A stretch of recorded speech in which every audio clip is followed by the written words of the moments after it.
Hey, what's good, y'all? I'm Exec Prolific, and Ronda Rousey just put out a book. She just wrote an autobiography about her life, and she had an ex-boyfriend. In the book, she refers to her ex-boyfriend as Snappers McCreepy. That's the nickname she gives him instead of putting his real name out there.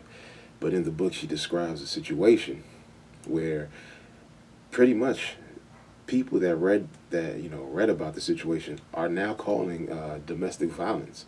Now, this is pretty much an excerpt from what she said in the book.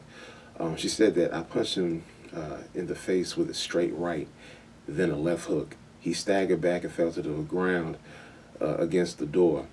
Then she also said that I slapped him with my hand. He still wouldn't move.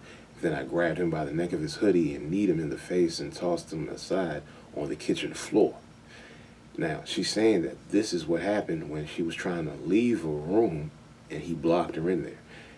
When people read that excerpt right there, that piece, instantly people went online and said, look, this is domestic abuse, regardless of the fact that you're a woman. I mean, you're a fighter. You're an MMA fighter, and she was saying that, look, I wanted to exit the room. He kept me in there. Technically, that's kidnapping, which it is. When somebody wants to leave a room or an area and you don't let them, that's called, kidnapping, false imprisonment.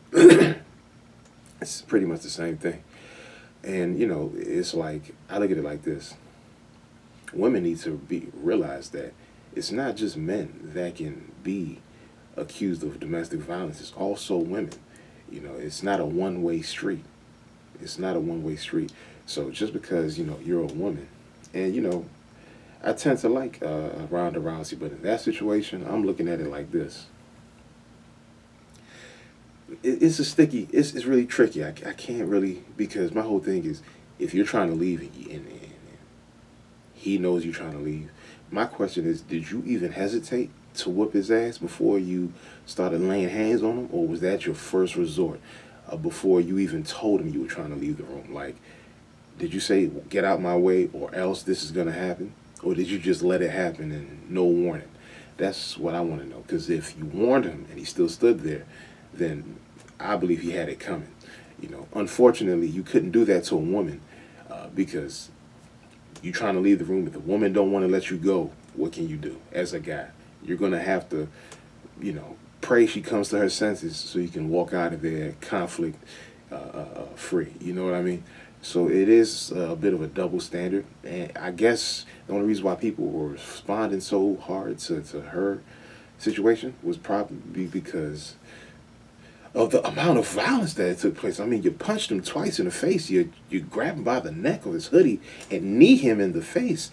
And then, Jesus Christ. So it's kind of tricky. I mean, as I said before, if you warned him of what's to come and he still stood in your way, then what can I say? I really don't know what to say to that. I guess he had it coming. Leave a comment at the box below what you think about the whole situation. If you feel that it is a double standard, if you feel that, there's something that should happen to women on the same level as men when women do acts of domestic violence. I know some women believe that women can never be guilty of domestic violence because men are stronger and bigger, and that's all that matters. Comment below and don't forget to subscribe to the channel. Peace.